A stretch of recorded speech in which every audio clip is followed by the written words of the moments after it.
आज हम बात करने वाले हैं दुनिया की 6 सबसे खतरनाक और डरावनी सजाओं के बारे में, जिसे देखकर आपके पैरों तले जमीन खिसक जाएगी और आप कोई भी अपराध करने से पहले 100 बार सोचेंगे। नंबर 1, ब्राज़न बल। प्राचीन ग्रीस में सजा देने का यह तरीका बहुत ही डेंजरस है, उतना ही दिल दहला देने वाला भी। इसमें ब्रॉन्ज मेडल का एक बहुत बड़ा सा बेल होता था जो ऊपर यानी अपनी पीठ की तरफ से खुल जाता था। अपराधी को पकड़कर इस बैल के भीतर रख दिया जाता था, फिर नीचे से आग लगा दी जाती थी। अब आप समझ सकते हैं कि भीतर पहुंच चुके इंसान की क्या हालत होती थी।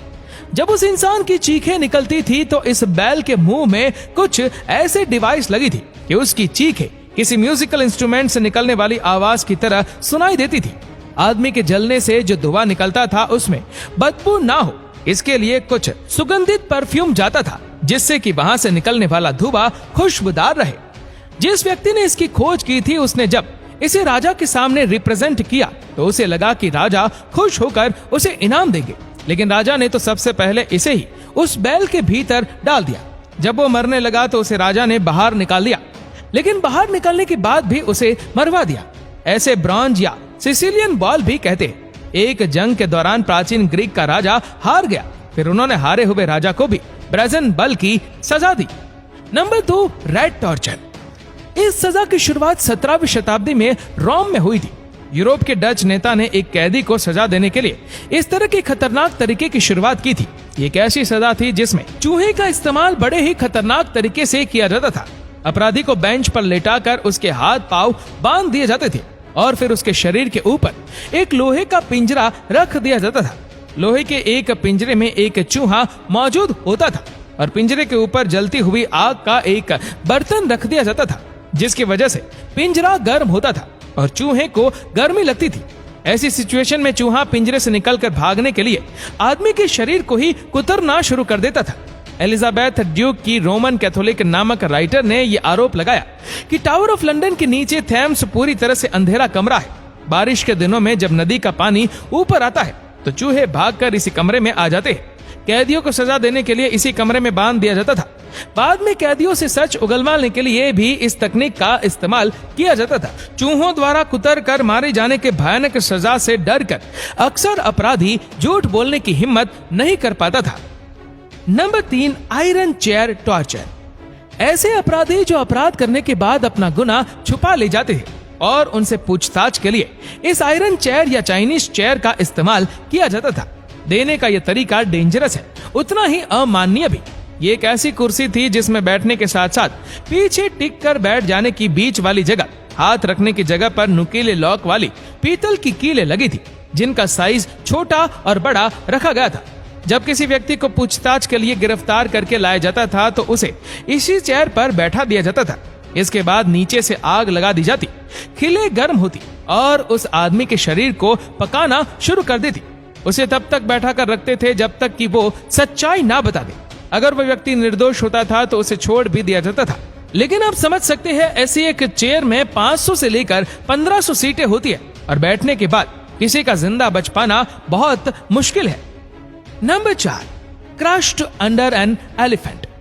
इस सजा को सबके सामने दिया जाता था। इसमें प्रशिक्षित हाथी हुआ करते थे जो इशारा मिलते ही गुनहगार को अपने पैरों तले कुचल देते थे।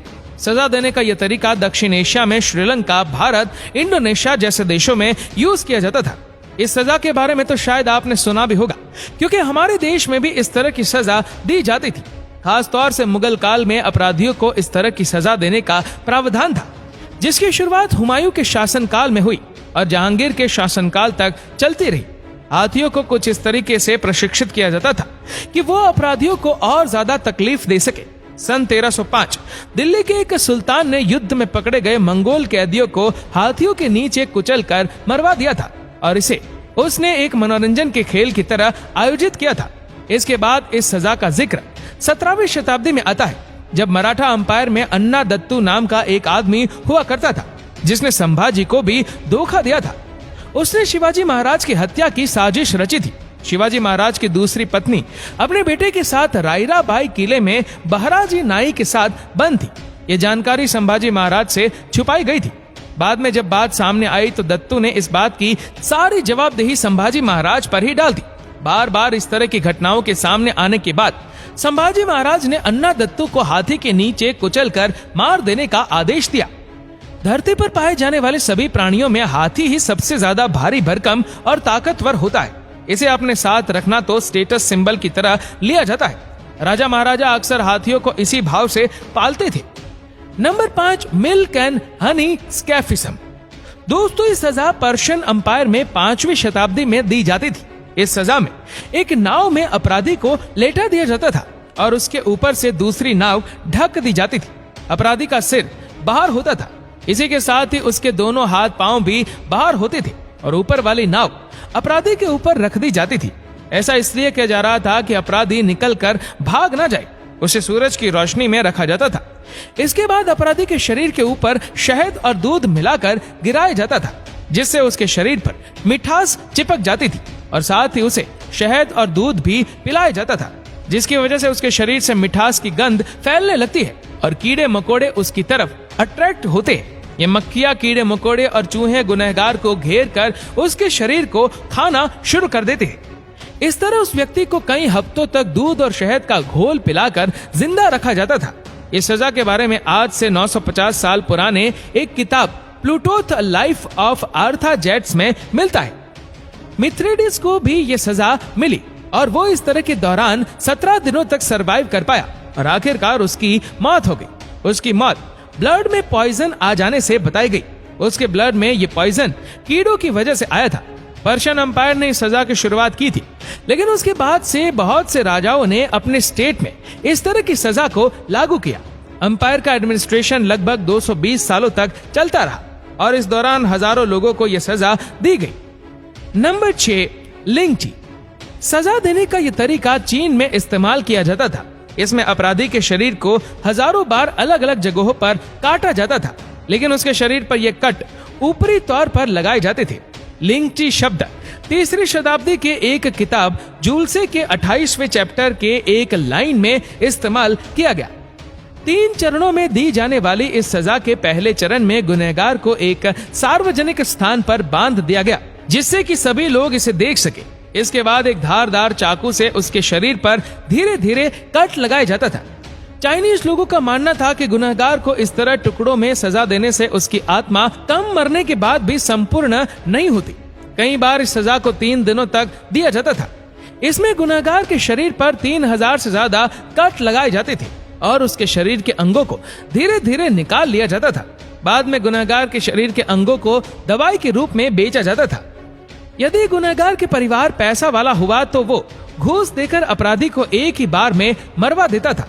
लिंची को पहली बार सन 1890 में कैमरे में रिकॉर्ड किया गया और ये काम विलियम और 3rd कर्टिस ने किया था। हालांकि चीन की सरकार ने 1950 में इस सजा पर बैन लगा दिया था, लेकिन इसके बावजूद समाचार पत्र द टाइम्स के एक खबर में 9 दिसंबर साल 1927 में चीन के वंचो शहर में इस सजा को देने का जिक्र आता है। दोस्तों, कानून की किताब में अगर इंसानियत के लिए दरवाजे खुले हो तो सजा व्यक्ति के द्वारा किए गए अपराध के अकॉर्डिंग की जाती है, लेकिन जब सजा का पैमाना मन माफिक हो तो थोड़े से अपराध के लिए भी दी जाने वाली सजा इंसानियत की सारी सीमाएं क्रॉस कर जाती है। तो ये थी कुछ ऐसी सजाएं जो राजा महाराजा चाइना, अफ्रीका, भारत जैसे देशों में दुनिया के अलग अलग हिस्सों में चूहों और हाथियों के साथ साथ जानवरों के जरिए अपराधियों को सजा दिलवाया करते थे। आपको इनमें से कौन सी सजा सबसे डरावनी और खतरनाक लगी, हमें नीचे कमेंट करके जरूर बताएगा। और इस वीडियो को आप अपने तक सीमित ना रखें, जितना हो सके इस वीडियो को शेयर करें फेसबुक पर, व्हाट्सएप पर, यूट्यूब पर। और ऐसे ही और भी इंटरेस्टिंग वीडियोस को यूट्यूब पर देखने के लिए नीचे कमेंट सेक्शन में लिंक दी गई है, जिसके ऊपर क्लिक करके हमारी चैनल को आप सब्सक्राइब करें और बेल आइकन दबाएं, ताकि हमारे हर लेटेस्ट वीडियो की अपडेट्स आपको मिलती रहे सबसे पहले। और आप हमारे फेसबुक पेज को फॉलो करना मत भूलना। धन्यवाद।